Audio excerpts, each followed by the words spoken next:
All right, let's call this meeting to order. The roll call, please. Schroeder, Here. Councilmember Fisickelli, Councilmember Jablonski, Here. Vice Mayor Bright Cruz, Here. Mayor McKay.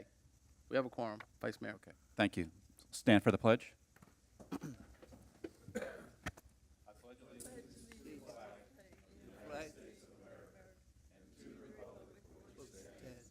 nation, under God, indivisible, with liberty and justice for all.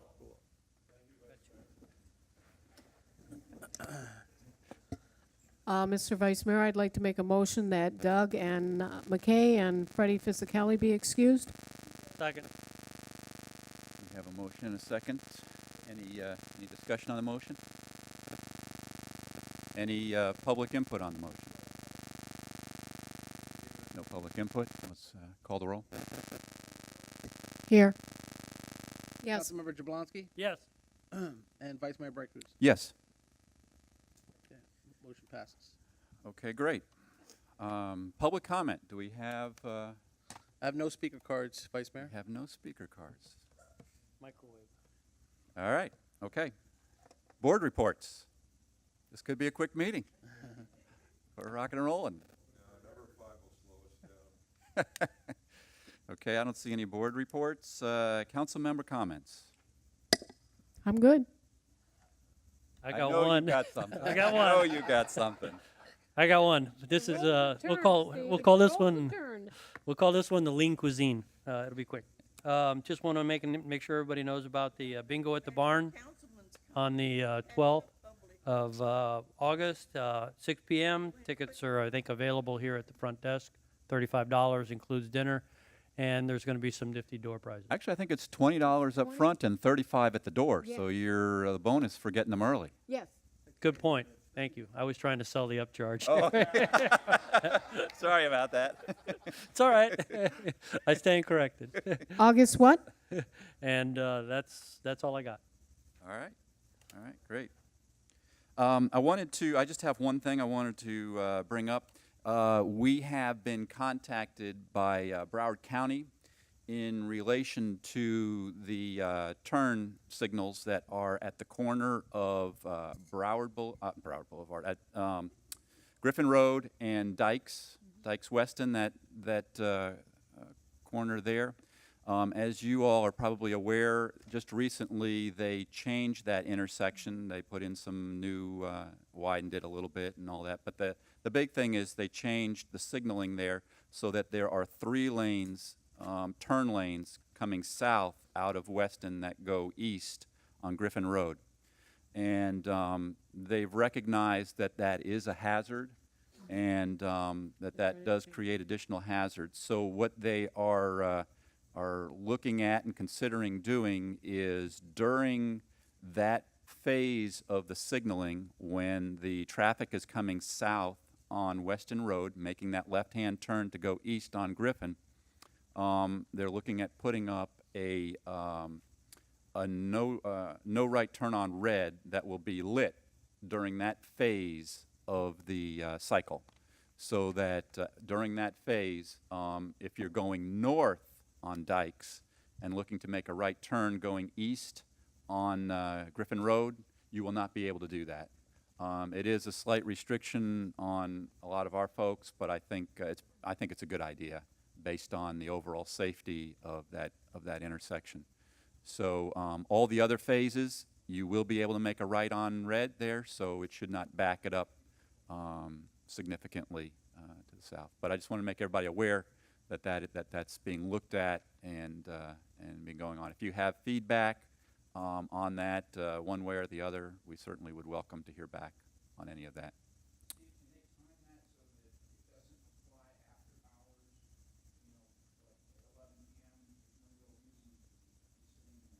I can ask them about that.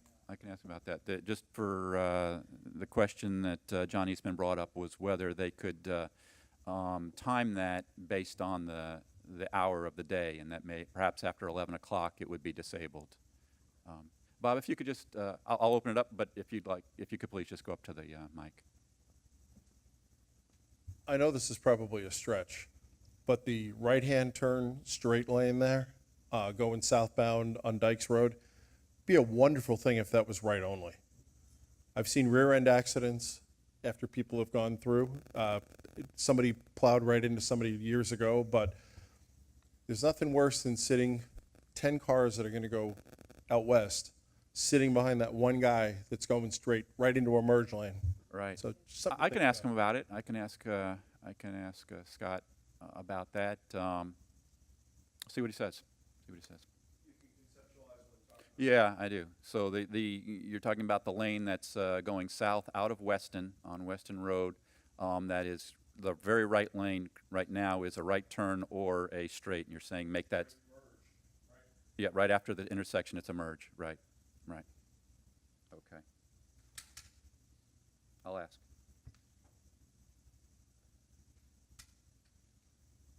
Okay, and that's all I had for my comments. All right, legal comments.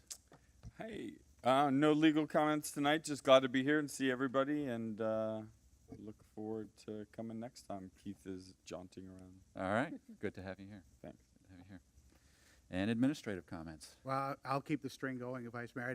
I don't have anything. I've been out of town, just got back in. Things have been quiet. Not even a The report office, on Michigan Things for are us? under control, but the proposed budget books will be done, they're expected to be done tomorrow, at worst, early next week. We'll have that to you, certainly well in advance for you and the public to go through before the public budget workshop in August. Okay. That's really all I have. Wisconsin? I was in Wisconsin. Oh, Wisconsin. Dee was oh, in you're Michigan. All right. We were I got waving my- across you know, Lake up Michigan north at each is up other. north. What can I tell you? Welcome back. Thank you. Okay. All right. Item number 8. This is a resolution of the Town Council of the Town of Southwest Ranches, Florida, approving an interlocal agreement with Broward County for joint participation in the National Pollutant Discharge Elimination System, authorizing the mayor, town administrator, and town attorney to execute the interlocal agreement and providing an effective date. Okay. Do we have a report from administration on that, or? Yeah, if I may, Vice Mayor, and I certainly know the town engineer could speak to this a little bit further, but this is the third 5-year NPDES permit with Broward County. It's kind of an updated agreement on what we've done previously, and just continuing our partnership with the county and our surrounding communities. Great. Thank you. Do we have a motion on this? I make a motion. Second. We have a motion and a second. Is there any public comment on this item?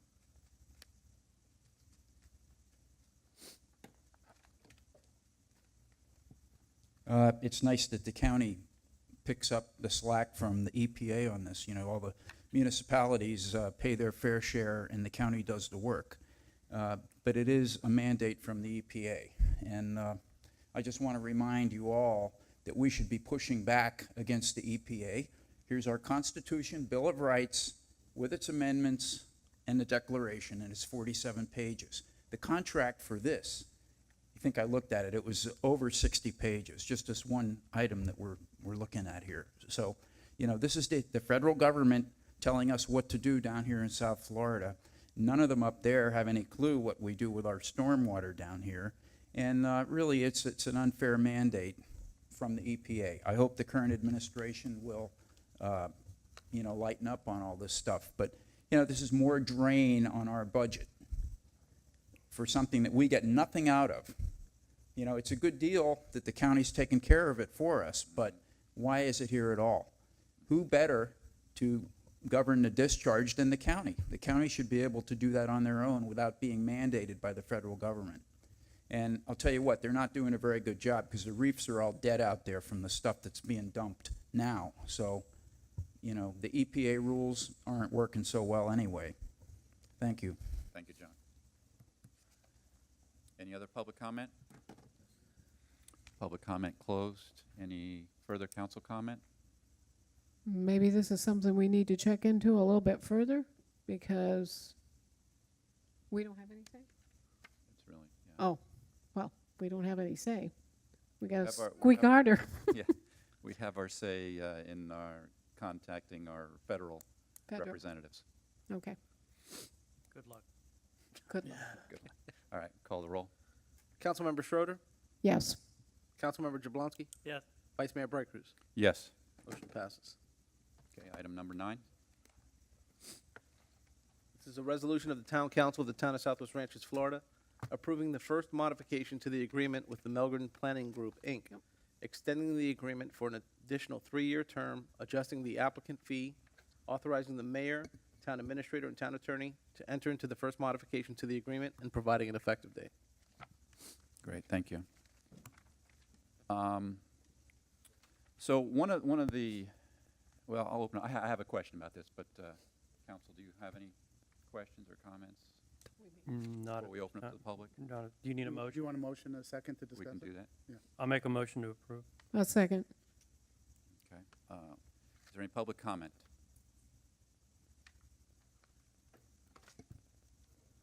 Newell Hollingsworth, 199th Avenue. I got one question. This says this is the first modification. I think it's like the 93rd modification. Could we get the right number in this for the number of modifications since the year 2000? You're on, Jeff. Vice Mayor, if I can address that. Okay, There was a new a new agreement that was entered into in 2014, so this is the first modification to that agreement. okay, thank you. Okay, thank you. Thank you, Neil. Michelle's been around since the beginning. You know, we're a contract town, and Jeff certainly does a great job. But, you know, now we're getting an increase to the people who need the service.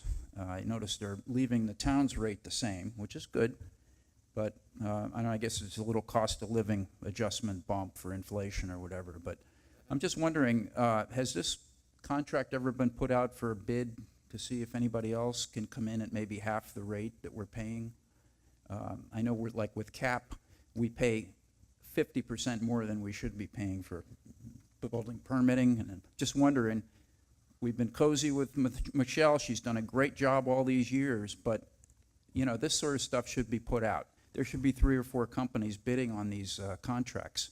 It shouldn't always just be with the most comfortable person. When you start getting in $150 an hour fees, I think that we could probably do better somewhere else. Thanks.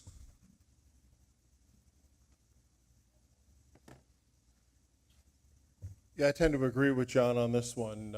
Jeff does a great job, and I guess I'd kind of be worried about the institutional knowledge we would lose if we did go with another company. But in my mind, these things should be put out every time they're up.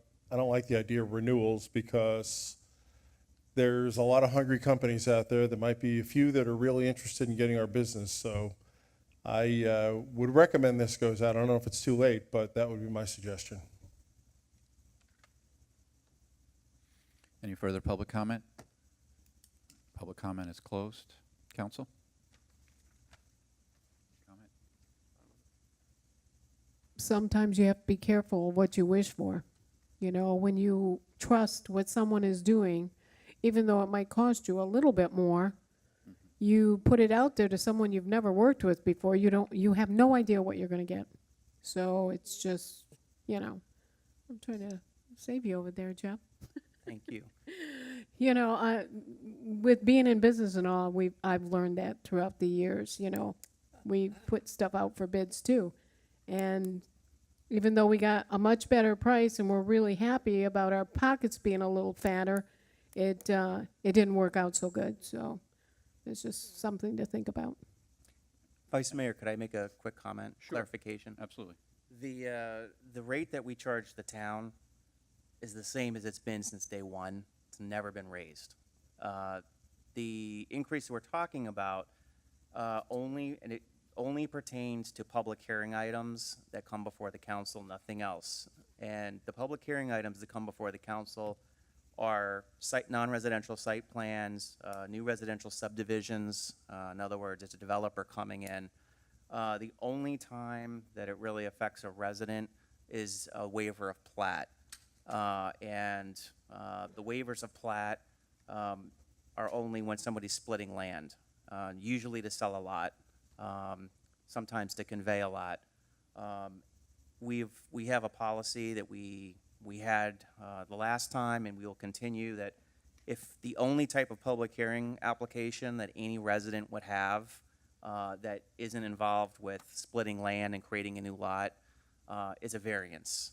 And we have held that any resident coming in for a variance for a home or a property that they own, we would keep the rate the same as what we do for the town, no increase at all. So our intent is not to cost the residents anything additional at all. Thank you. I have a couple questions. So, well, I'll give an introduction. And so, you know, Milgren and Associates have been here since the town began, and there is a large amount of institutional knowledge that they have. They can, somebody comes in with an idea or something, they know us really well and can provide feedback to our residents or someone from outside the town that wants to do some sort of a project in our town. And I do think that's worth a lot, and I think that that is something that is part of being able to maintain who we are because of that base knowledge they have. Aside from that, it was not that long, I guess it was probably 2014 when we did a significant change in their services. They were doing the zoning as well, and as well, I may get the terms wrong, but basically we moved a significant portion of what they were doing internally because it was more cost effective to do it that way. But at the time, we did a pretty extensive review and determined that the planning piece of it was really critical where it was because of that institutional knowledge and because of the way that they had maintained their price to us. Not that this decides it one way or the other, but Jeff, I don't know if you know this right off the top of your head or not, but I'll try you anyway. When Milgren's, and I think it even had a different name at the time, Michelle Milgren or something, the name was slightly different, but when they first contracted with the town, how many municipalities were you contracted with? Do you know? At that particular time, it was just Southwest Ranches. That's what I was thinking. And how many are there today? Today,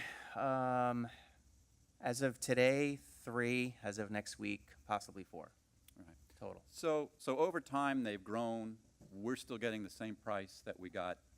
It's pretty rare that you would get any vendor to be giving you the same price you had for that length of period of time and still have them being a growing concern. So I think while I definitely support the idea of on occasion, as it comes up, maybe when the renewals run out, you know, we should go out and at least price it and see what we're paying perhaps for that premium, or maybe we'll find out there is no premium. But I think they've been a good partner since we've been here. They've never really taken advantage of us from a money standpoint in maintaining the cost. And so I think I'm comfortable with this contract and renewing it. Any other council comment? No, I'm good. Okay, call the question. Councilmember Schroeder, Yes. Councilmember Jablonski, Yes. Vice Mayor Brighters. Yes. Motion passes. Item number 10. Just a set of minutes, Mayor. We need a motion to entertain to approve the minutes. Do we have a motion? Make a motion? Second. Any public comment on the minutes? Did we make a mistake? All right. Call the question. Councilmember Schroeder, Yes. Councilmember Jablonski, Yes. Vice Mayor Brighters. Yes. Motion to adjourn? 20 Motion to adjourn. All right. 20 minutes. 25-minute mark. 20 Very minutes. good. New Thank you record. all for coming out, even for a short meeting. New Really record. Appreciate it.